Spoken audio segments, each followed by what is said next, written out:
Alhamdulillahi Rabbil Alamin. Assalatu wassalamu ala Rasulil Karim wa ala alihi wa sahbihi wa ajma'in amma ba'd. ಇಲ್ಲಿ ನೆರೆದಿರುವ ನನ್ನ ಪ್ರೀತಿಯ ಶಿಕ್ಷಕ ಶಿಕ್ಷಕಿಯರಿ ಹಾಗೂ ನನ್ನ ಮೆಚ್ಚಿನ ಸ್ನೇಹಿತರೆ, ನಿಮಗೆಲ್ಲರಿಗೂ ಅಸ್ಸಲಾಮು ಅಲೈಕುಂ ವರಹಮತುಲ್ಲಾಹಿ ವಬರಕಾತುಹು. ಇಂದು ನಾನು ನಿಮ್ಮ ಮುಂದೆ ನರಕವೆಂಬ ಭಯಾನಕತೆಯ ಕುರಿತಾಗಿ ಒಂದೆರಡು ಮಾತನಾಡಲು ಇಷ್ಟಪಡುತ್ತೇನೆ. ಇನ್ಶಾ ಅಲ್ಲಾಹ್. ನರಕದ ಭಯಾನಕತೆಯ ಕುರಿತು ಕುರಾನ್ ಹಲವು ಬಾರಿ ವಿವರಿಸಿದೆ. ಕುಲ್ ನಾರ್ ಜಹನ್ನಂ ಅಶದ್ದು ಹರ್ರನ್, ಹೇಳು ನರಕಾಗ್ನಿ ಹೆಚ್ಚು ಬಿಸಿ ಇರುವುದಾಗಿದೆ. ತಸ್ಲಾ ನಾರನ್ ಹಾಮಿಯಾ ತುಸ್ಕಾ ಮಿನ್ ಐನಿನ್ ಆನಿಯಾ ಲೈಸ ಲಹುಂ ತಾಅಮುನ್ ಇಲ್ಲಾ ಮಿನ್ ಝರಿಯಾ ಲಾ ಯುಸ್ಮಿನು ವಲಾ ಯುಗ್ನಿ ಮಿನ್ ಜೂ. ಬಿಸಿಯೇರಿದ ನರಕಾಗ್ನಿಯಲ್ಲಿ ಅವರು ಪ್ರವೇಶಿಸುವರು.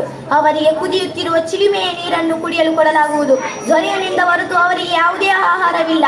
ಅದು ಪುಷ್ಟಿಗೊಳಿಸಲಾರದು, ಹಸಿವೆಯನ್ನು ನೀಗಿಸಲಾರದು. ಹಾಗೂ ಹುರೈರವರು ಬರೆದ ಒಂದು ಹದೀಸ್ ಹೀಗಿದೆ: ನಾನೊಮ್ಮೆ ನಬಿ ಸಲ್ಲಲ್ಲಾಹು ಅಲೈಹಿ ವಸಲ್ಲಮರ ಸಂಗಡದಲ್ಲಿದ್ದಾಗ ಒಂದು ವಸ್ತು ಬೀಳುವ ಶಬ್ದ ಕೇಳಿತು. ರಸೂಲುಲ್ಲಾಹಿ ಸಲ್ಲಲ್ಲಾಹು ಅಲೈಹಿ ವಸಲ್ಲಂ ಕೇಳಿದರು, ಇದೇನೆಂದು ನಿಮಗೆ ತಿಳಿದಿದೆಯೇ? ನಾವು ಸಾಮಾನ್ಯ ರೀತಿಯಲ್ಲಿ ಉತ್ತರಿಸಿದೆವು, ಇದು ಅಲ್ಲಾಹು ಮತ್ತು ಅವನ ರಸೂಲರಿಗೆ ಗೊತ್ತು. 70 ವರ್ಷಗಳ ಮುಂಚೆ ನರಕಕ್ಕೆ ಎಸೆಯಲಾದ ಒಂದು ಕಲ್ಲು ಆಗಿದೆ. ಈವರೆಗೂ ಕೆಳಗೆ ಹೋಗುತ್ತಲೇ ಇತ್ತು, ಈಗ ತಳಭಾಗಕ್ಕೆ ಮುಟ್ಟಿತು ಎಂದು ನೀವು ಕೇಳಿದ ಆ ಶಬ್ದವನ್ನು. ನರಕದ ಸಹೋದರ ಸಹೋದರಿಯರೇ, ಅರಿಯಿರಿ, ಮನುಷ್ಯನು ಉರಿಸುವ ಬೆಂಕಿ ನರಕದ ತಾಪದ 70ರಲ್ಲಿ ಒಂದು ಅಂಶ ಮಾತ್ರ.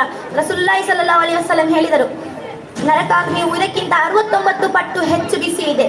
ನರಕದ ಅತಿ ಲಘುಣವಾದ ಶಿಕ್ಷೆಯನ್ನು ಅಬು ತಾಲಿಬನು ಅನುಭವಿಸುವನು. ಅವನಿಗೆ 2 ಚಪ್ಪಲಿಗಳನ್ನು ತೊಡಿಸಲಾಗುವುದು.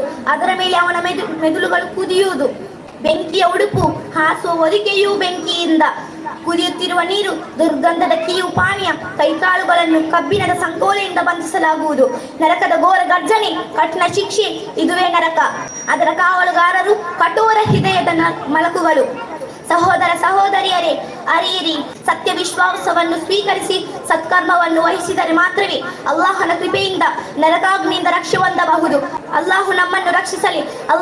ಅಲ್ಲಾಹುಮ್ಮ ಅಜರ್ನಾ ಮಿನನ್ನಾರ್. ವಾಖಿರ್ ದವಾನಾ ಅನಿಲ್ ಹಮ್ದುಲಿಲ್ಲಾಹಿ ರಬ್ಬಿಲ್ ಆಲಮೀನ್. ಅಸ್ಸಲಾಮು ಅಲೈಕುಂ.